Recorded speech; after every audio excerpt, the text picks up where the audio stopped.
Bonjour et bienvenue à tous et à toutes sur ma chaîne. 11e épisode.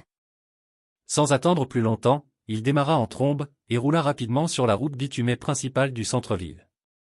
Ils firent le trajet sans prononcer un mot de plus, subjugués par les paroles entraînantes et suggestives des mélodies douces, que Patrice passait en continu, sur la chaîne stéréo intégrée de son véhicule. Kendra porta son attention, sur le paysage qui défilait à toute allure devant ses yeux mélancoliques. Il avait plu la veille, et le temps toujours un peu nuageux en ce début du mois d'août, était frais et agréable. Après une demi-heure de conduite, ils parvinrent enfin à destination. Kendra. Nous sommes arrivés. Informa Patrice en l'enjoignant à descendre de voiture. Ce qu'elle fit sans se faire prier. C'était un magnifique restaurant ouvert sur la mer. Plusieurs terrasses y étaient aménagées avec style et modernisme, et une clientèle variée, occupait largement l'espace environnant. Qu'il s'agisse de la population locale ou des expatriés, toutes les personnes présentes en ces lieux, laissaient transparaître une forte impression de bien-être. Ravie que son interlocuteur ait deviné ce dont elle avait vraiment besoin, elle le suivit pas à pas, jusqu'à la table mise à leur disposition par l'hôtesse en service du restaurant. Cette dernière prit ensuite une poignée de minutes, pour s'enquérir de leurs commandes, avant de les laisser enfin seuls. Le coin est reposant et très beau. Constata Kendra doucement. J'espère qu'il vous plaît. Sans aucun doute, c'est ce qu'il me fallait.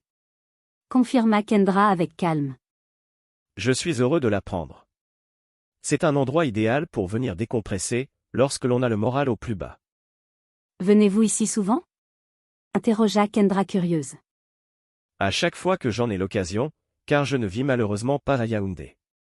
J'ai pris des vacances au boulot, justement parce que l'anniversaire de mariage de mes parents aura lieu bientôt et que nous, les enfants, nous avons souhaité leur faire une surprise, en leur organisant une belle petite fête, pour marquer l'événement.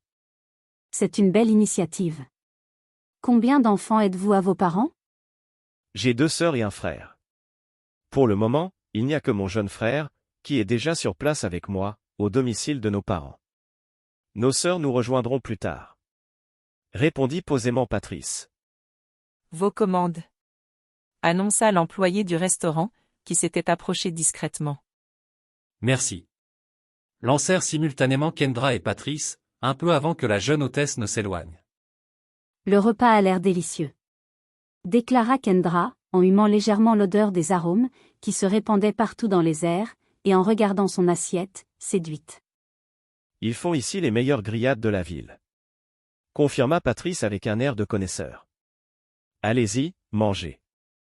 Encouragea-t-il, tout en levant son verre de vin de façon cérémonieuse, et en attendant que son interlocutrice en fasse de même.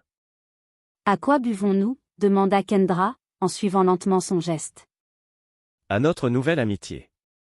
Puisse-t-elle s'épanouir avec le temps, et déboucher sur quelque chose de plus sérieux et authentique? Dit-il en plongeant son regard dans celui de la jeune femme. Patrice, pour le moment, je ne souhaite pas m'engager dans une relation sérieuse. Avoua timidement Kendra. J'ai vécu une relation très compliquée avec un homme, et je ne m'en suis même pas encore remise. Je ne peux malheureusement rien vous promettre. Pardonnez-moi, mais je préfère être franche avec vous. Je comprends, et ne vous en faites pas, je n'ai pas l'intention de vous mettre la pression. Je suis un homme patient, et j'irai à votre rythme. Rétorqua Patrice en faisant teinter son verre contre le sien. Vous devriez manger maintenant. Bon appétit. Merci Patrice. Bon appétit à vous aussi. Merci Kendra. Ils mangèrent un bon moment en silence, puis, Kendra demanda avec curiosité. Combien de temps dureront vos congés? 1 mois. Donc en principe, je retournerai sur Douala le mois prochain. Répondit Patrice avec calme.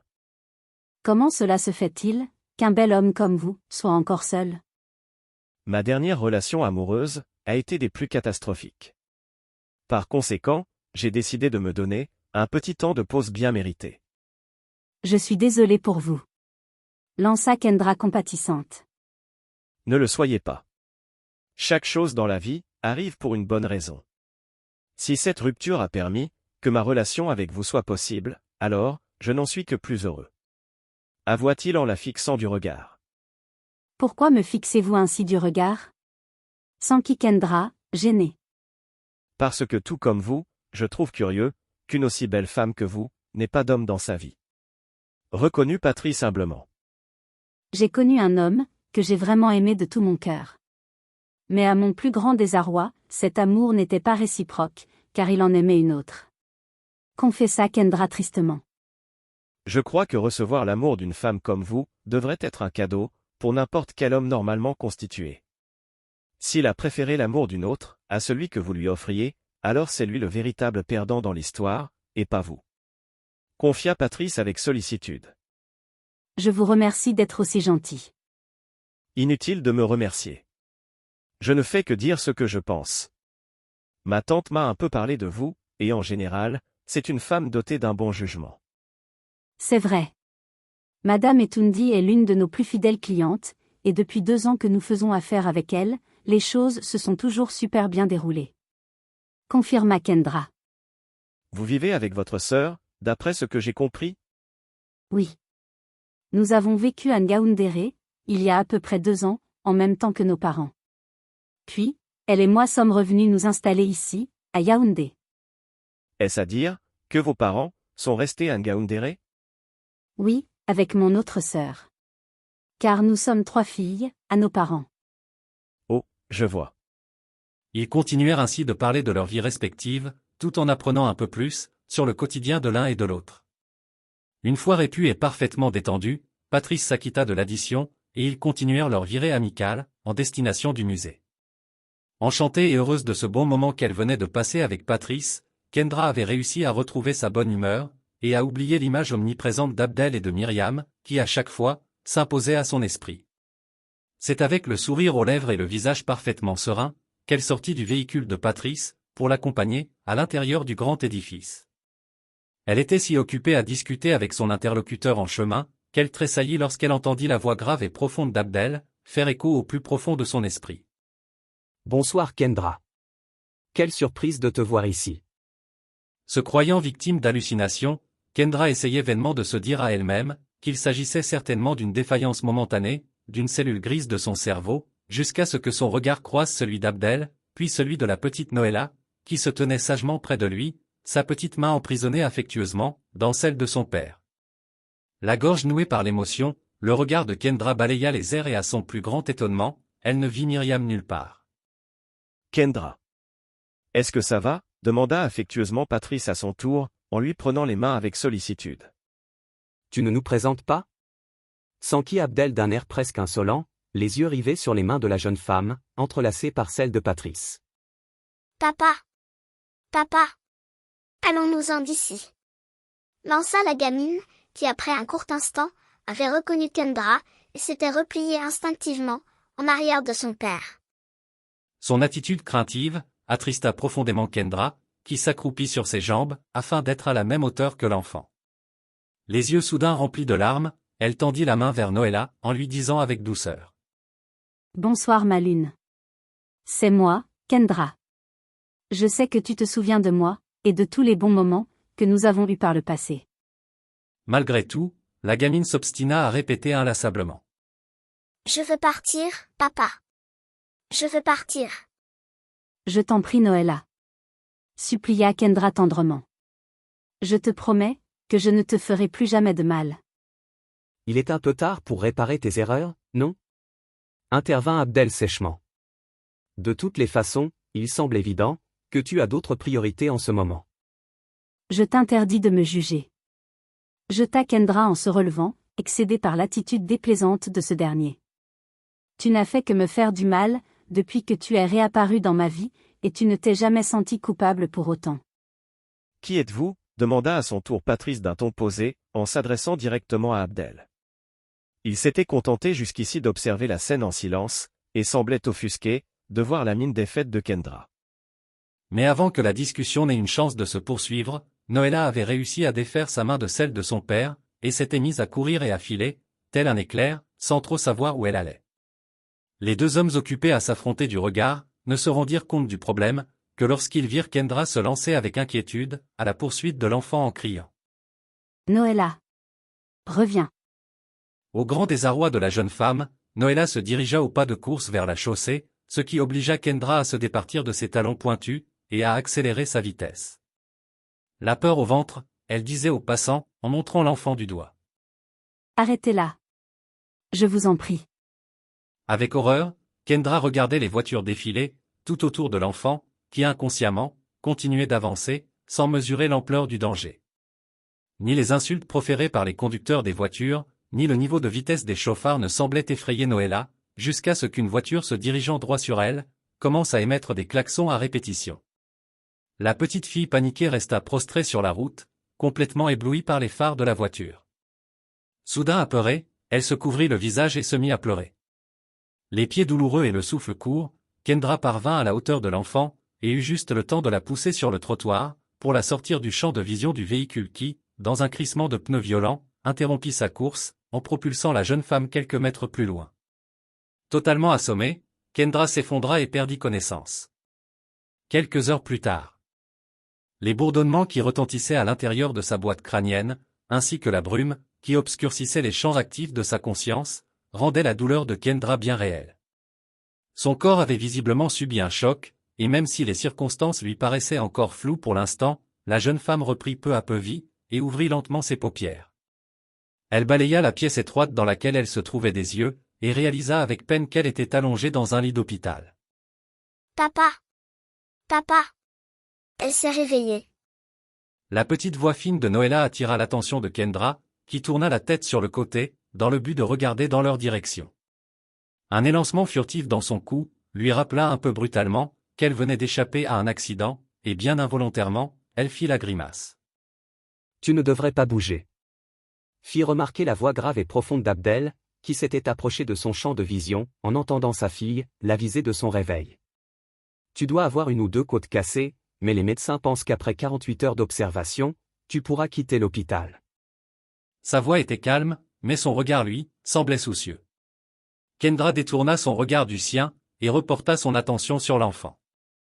Elle semblait bien portante, et Abdel qui avait suivi son regard, déclara posément. Grâce à toi, elle l'a échappé belle. Toi aussi tu as eu beaucoup de chance, car l'automobiliste qui t'a renversé, a freiné juste à temps, pour ne pas te heurter de plein fouet. Kendra leva les yeux en direction de Noëlla, qui l'observait elle aussi, et esquissa un sourire. Mais la petite fille, contre toute attente, se mit à pleurer en marmonnant. Pardon, pardon. Je ne voulais pas.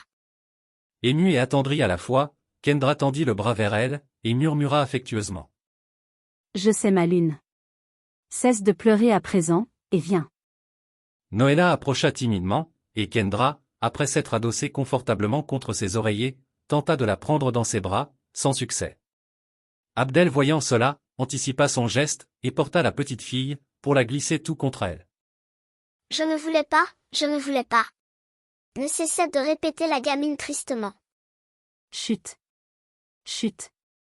Chuchota tendrement Kendra, heureuse de retrouver enfin l'affection perdue de l'enfant. Kendra la tint serrée bien fort tout contre elle, et en oublia un instant ses membres, qui la faisaient encore souffrir. Elle resta ainsi un certain temps, jusqu'à ce que Abdel, sans la prévenir, fasse appel à un de ses hommes, pour venir récupérer Noëlla, qui s'était endormie finalement dans ses bras. Tu devrais te reposer. Ce sont les consignes du médecin.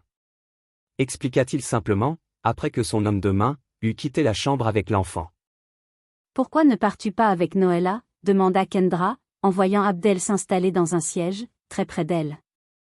Parce que je sais qu'elle est entre de bonnes mains. Dit-il en la fixant du regard. Je n'ai pas besoin de ta protection. Fit remarquer Kendra calmement. Je n'ai jamais prétendu le contraire. Répliqua Abdel. Dans ce cas, que fais-tu là? Tu devrais être auprès de Myriam en ce moment. Lança Kendra sèchement. Tu n'as pas à te sentir redevable vis-à-vis de moi, parce que j'ai épargné à Noëlla un accident dramatique aujourd'hui. Je ne l'ai pas fait pour toi, mais bien pour la gamine. Martela-t-elle en plongeant son regard dans le sien. Ça je le sais. Déclara Abdel imperturbable. Tu m'as bien fait comprendre ces derniers temps, que je ne comptais plus pour toi, si tant est que j'ai un jour compté d'ailleurs.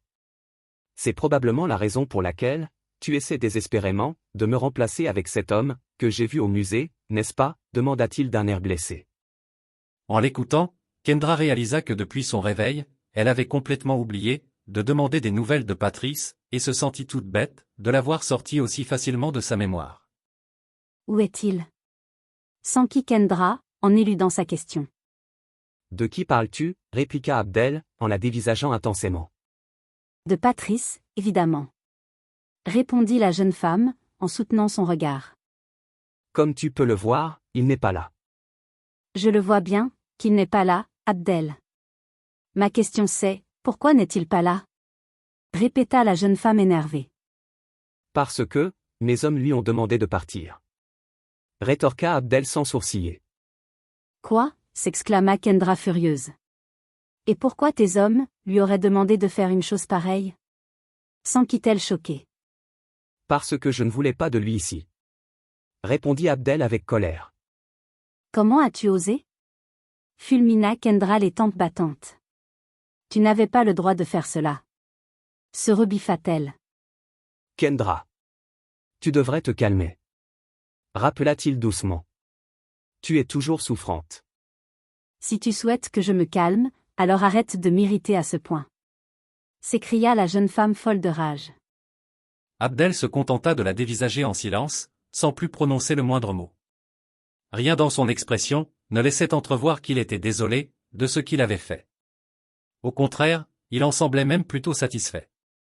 Ce qui affligea Kendra. N'en pouvant plus, complètement esseulée moralement, la jeune femme à bout de nerfs, craqua et se mit à pleurer, en se tenant lamentablement le visage dans ses mains. Lorsqu'il essaya de la prendre dans ses bras pour la consoler, Kendra se recula vivement en criant. Ne me touche surtout pas. Je t'en prie Kendra. Tu ne vas quand même pas me faire une scène, parce que j'ai viré cet imbécile d'ici. Plaida Abdel, mécontent de voir la jeune femme réagir de la sorte. Pourquoi me détestes-tu autant? Demanda la jeune femme d'une voix enrouée, en le regardant de nouveau, le visage baigné de larmes. Serais-tu en train de délirer à présent? C'est quoi ces bêtises? Rétorqua Abdel énervé. Ce ne sont pas des bêtises, Abdel. Rétorqua Kendra plus calmement. Je suis sérieuse. Qu'est-ce que tu attends de moi?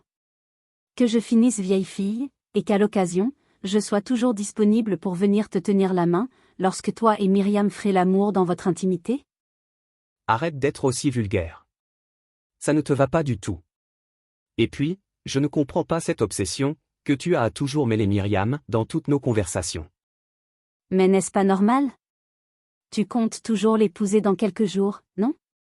Jeta Kendra avec humeur.